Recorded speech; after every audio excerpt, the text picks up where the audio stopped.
Hi hello నమస్తే friends, welcome to my channel Krishna east cooking blogs. ఇది కూడా morning breakfast recipe అబ్బా. అంటే ఇది 2 రెసిపీస్ చూపిస్తున్నాను. ఒకటి వచ్చేసి జొన్న ఇడ్లీ ప్లస్ మిల్లెట్స్ కలిపి దోస కింద ప్రిపేర్ చేస్తున్నాను. సో ఇక్కడ నేను ఒక కప్పు అయితే మినపప్పు తీసుకున్నానబ్బా. సో దానికి ఇక్కడ 2 కప్పులు జొన్నలు ఉంటాయి కదా, అవి జొన్నలు తీసుకున్నాను. సో ఇక్కడ 2 కప్పులు తీసుకున్నాను. సో శుభ్రంగా ఇక్కడ చూడండి కలిపి శుభ్రంగా ఇవైతే వాష్ చేసుకొని నేను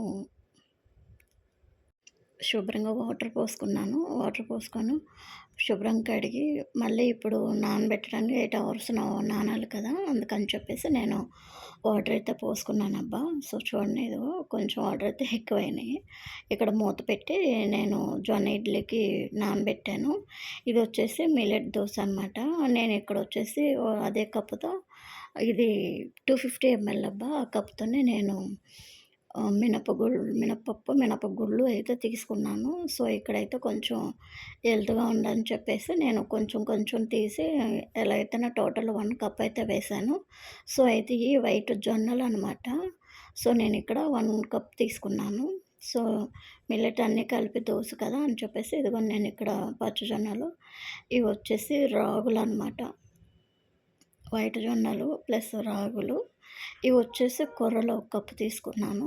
సో మనం ఎలాగో వేసుకునేది అట్లు కాబట్టి, సో ఇక్కడ నేను బ్రౌన్ రైస్ అనమాట. బ్రౌన్ రైస్ అయితే వేస్తున్నాను. ఒక కప్పు వేసాను. అన్నీ ఈక్వల్‌గా అంటే అనుక తీసుకున్నాను. సో ఇక్కడైతే కొంచెం అంటే కొంచెం మెంతులేసాను. ఒకసారి నాకు తెలియకుండా అయితే నేను మెంతులు ఎక్కువేయటం వల్ల పిండంతా చేదొచ్చేసిందబ్బా. సో అందుకని చెప్పేసి ఒకసారి చేస్తే మనకు తెలుస్తది కదా, అందుకని చెప్పేసి నేనిక్కడ కొంచెం ఏసాను. సో ఇక్కడ అది కూడా నానబెట్టేసుకున్నాను. ఇదిగోండి ఇది 8 అవర్స్ తర్వాత అంటే ఇంచుమించు 9 అవర్స్ అయిపోతది. 9 అవర్స్ తర్వాత నేనిక్కడ చూసాను. ఇదిగోండి శుభ్రంగా మినపప్పు, జొన్నలు కూడా నానిపోయినాయి. అంటే కొంతమంది జొన్నలు వేరే, మినపప్పు వేరేగా అలాగా చేస్తారు. సో ఎందుకని చెప్పేసి నేను ఇలాగ 2 మిక్స్ చేసి నానబెట్టేసాను. ఇక్కడైతే శుభ్రంగా వాష్ చేసి నేను ఇంకా ఇక్కడ అటుల్లోకి ఇక్కడ వచ్చేసి అటుకులు వేస్తారు కదా, నా దగ్గర అయితే ఇంకా కొంచెం ఉన్నబ్బా. ఇవైతే బ్రౌన్ అటుకులనమాట. సో ఇక్కడ బ్రౌన్ అటుకులు కూడా కొంచెం వాటర్ వేసి నానబెట్టాను.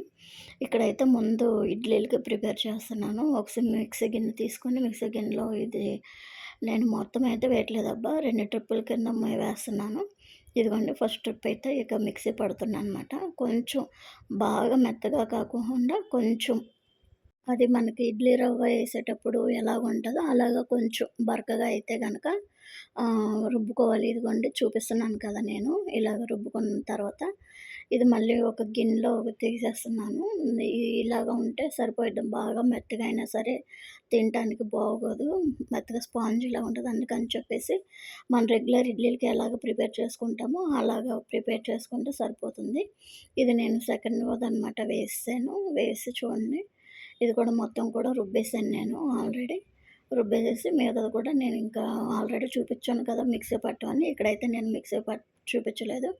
సో ఇక్కడైతే ఇది జొన్న ఇడ్లీకి అయితే ప్రిపేర్ చేశానబ్బా. ఇంతలో ఫోన్ వచ్చి ఇంకా ఆగిపోయింది.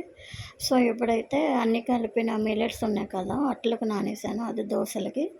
సో ఇప్పుడు దోసలో పిండి కూడా నేను మినపప్పు శుభ్రంగా వాష్ చేసుకొని ఇప్పుడు డైరెక్ట్‌గా ఇంకా మిక్సీకేస్తున్నాను. సో ఇక్కడ అన్నీ కలిపి ఒక మిక్సీ వేసుకొని ఇప్పుడు అటుకులు కూడా ఆల్రెడీ నానిపోయినాయి మెత్తగా అంగోండి. సో అవి కూడా కొన్ని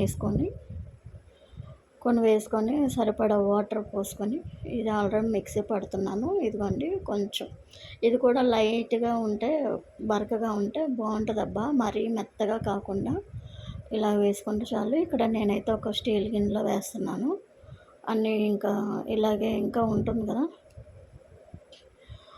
ఇదిగోండి ఇంకా అన్నీ కలిపి నేను మిక్సీ అయితే వేసేసుకొని ఇంకా టోటల్ ఇక్కడైతే నాకు 3 పట్టినాయి అనమాట. ఇక్కడ నేను 3 ట్రిప్పులు అయితే వేసాను. సో అంటే మొత్తం ఒకసారి నగలలేదు కదా, ఇంకా అందుకని చెప్పేసి కొంచెం కొంచెం వేసి 3 స్టెప్స్ కింద అయిపోయింది. సో అది కూడా మొత్తాన్ని ఇది ఎర్లీ మార్నింగ్ అనమాట. ఇది నెక్స్ట్ డే చూడండి పిండి ఎలాగా పులుసు పైకి వచ్చిందో పామినేట్ అయ్యి. సో ఇక్కడ నేనైతే జొన్న ఇడ్లీలు పెట్టానబ్బా ఇడ్లీలకి. ఇవ్వండి 4 కుకింగ్ అవుతున్నాయి. అంటే యాక్చువల్లీగా మాకు ఏమన్నా దోసలు అవి తినే ముందు ఇడ్లీ కూడా ఉండాలి. సో, అందుకని చెప్పేసి నేను అటు ఇడ్లీ ఏస్తాను. ఇదిగోండి ఇడ్లీ చూసారా చాలా సాఫ్ట్‌గా మెత్తగా వచ్చింది. ఓకేనా ఫ్రెండ్స్, మీరు కూడా ట్రై చేయండి. Super recipe, healthy and tasty.